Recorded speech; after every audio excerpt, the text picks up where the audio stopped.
Beaucoup de facteurs expliquent les difficultés actuelles d'Haïti. Une bonne perspective pour les comprendre consiste à remonter au début du XVIIIe siècle, vers l'an 1715, et à se plonger dans un récit lointain impliquant la monarchie française, un spéculateur écossais nommé John Law et un krach boursier appelé la bulle du Mississippi. Après la mort de Louis XIV en 1715, la France était engluée dans les dettes après des décennies de guerre. Le pays confia brièvement sa politique économique à John Law, un Écossais qui mit en place un système dans lequel, entre autres choses, la dette française était retirée tandis que des compagnies monopolistiques privées développaient le commerce outre-mer. Ce projet ne se déroula pas comme prévu. La spéculation boursière créa la bulle du Mississippi et le krach de 1719 à 1720. Au milieu du chaos, Law perdit une fortune éphémère et quitta la France. Pourtant, son système eut des effets durables. L'expansionnisme français contribua à lancer la révolution sucrière en Haïti au début des années 1700, lorsque l'économie de la colonie fut orientée vers les plantations de canne à sucre, extrêmement gourmandes en main-d'œuvre. En utilisant des esclaves et en déployant la violence contre leurs ennemis politiques, les planteurs contribuèrent à définir la géographie actuelle d'Haïti et sa place dans l'économie mondiale, en créant un système extractif qui profitait à une minorité. S'il existe un vaste débat sur la manière dont la révolution haïtienne de 1789 à 1804, ainsi que l'indemnité de 1825 que Haïti accepta de payer à la France, ont influencé le destin du pays, les événements du début du XVIIIe siècle permettent d'éclairer le tableau d'ensemble.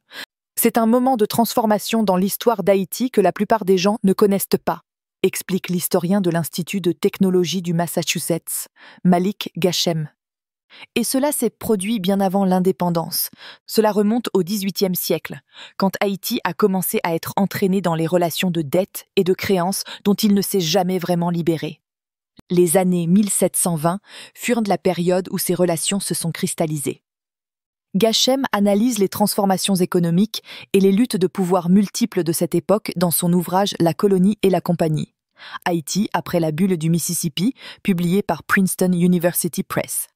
Comment Haïti en est-il arrivé là où il en est aujourd'hui? C'est la question que tout le monde se pose, dit-il. Ce livre est une intervention dans ce débat.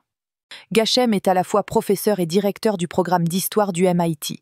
Juriste de formation, il a travaillé sur l'histoire globale de la France et sur l'histoire juridique américaine. Son précédent livre, L'Ancien Régime et la Révolution haïtienne, également situé dans l'Haïti pré-révolutionnaire, examinait le cadre juridique de la quête d'émancipation. La colonie et la compagnie s'appuient sur des recherches archivistiques originales et arrivent à deux conclusions liées.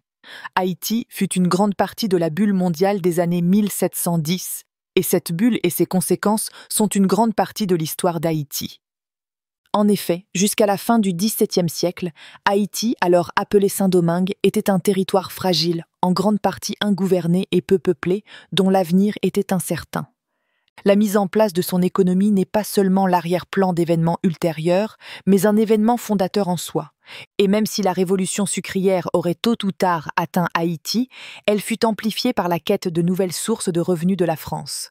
L'agenda militaire de Louis XIV avait été un désastre fiscal. Law, un meurtrier condamné, mais aussi un vendeur habile, proposa un plan de restructuration qui concentra le pouvoir fiscal et bancaire dans une compagnie de commerce outre-mer supervisée par lui-même. Alors que la France cherchait à stimuler sa croissance économique au-delà de ses frontières, la compagnie se tourna vers Haïti pour exploiter son potentiel agricole. D'ailleurs, plusieurs pays étendaient leurs activités coloniales et la France, la Grande-Bretagne et l'Espagne intensifiaient fortement la traite négrière.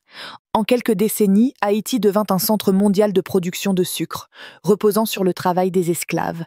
Quand la compagnie est perçue comme la solution au malheur de la France, Haïti se retrouve entraîné dans la crise, explique Gachem. La bulle du Mississippi de 1719 à 1720 fut réellement un événement mondial, et l'un des théâtres où elle se joua de façon dramatique fut Haïti. En Haïti, cependant, la dynamique fut complexe. Les planteurs locaux ne voulaient pas être redevables envers la compagnie de Law et la repoussèrent. Mais, comme l'écrit Gachem, ils en intégrèrent et déprivatisèrent la logique financière et économique, en faisant un modèle pour gérer la société de plantation. Cette société était elle-même complexe. Haïti abritait une grande diversité de populations, y compris des missionnaires jésuites, des femmes européennes installées dans la colonie et des marrons, esclaves affranchis ou en fuite vivant en dehors des plantations. La vie dans les plantations était marquée par la violence, l'instabilité civique et l'absence d'alternatives économiques. Ce qu'on appelle le succès de la colonie en tant que force économique française est en réalité inséparable des conditions qui rendent difficile la survie d'Haïti en tant que nation indépendante après la Révolution, observe Gachem. Dans le débat public, les questions sur le passé d'Haïti sont souvent considérées comme hautement pertinentes pour comprendre son présent, en tant qu'État presque en faillite dont la capitale est aujourd'hui largement contrôlée par des gangs, sans fin à la violence en vue. Certains établissent un lien direct entre la situation actuelle et la condition révolutionnaire d'Haïti. Mais pour Gachem, la révolution changea certaines dynamiques politiques, sans transformer les conditions de vie sous-jacentes. L'un des points de vue, dit-il, est que c'est la révolution haïtienne qui conduit à la misère, à la violence, à la dysfonction politique et au sous-développement économique du pays. Je pense que cet argument est faux. Le problème est plus ancien, il remonte à la relation d'Haïti avec la France à la fin du XVIIe et au début du XVIIIe siècle. La Révolution a aggravé ce problème de manière significative à cause de la réponse de la France. Mais les termes de la subordination d'Haïti étaient déjà posés. D'autres chercheurs ont salué la colonie et la compagnie. Pernille Rugg, de l'Université de Pittsburgh, l'a qualifié de récit à plusieurs niveaux, profondément convaincant, enraciné dans une analyse minutieuse de sources primaires, à la fois familières et inédites. Gachem espère, pour sa part, convaincre toute personne intéressée par le passé et le présent d'Haïti d'élargir son regard et de considérer comment les racines profondes de l'économie du pays ont façonné sa société. J'essaie de remplir le rôle quotidien de l'historien, dit-il. Ce rôle consiste notamment à trouver des histoires peu connues, ou bien connues mais comportant des aspects sous-estimés, et à les raconter sous un jour nouveau.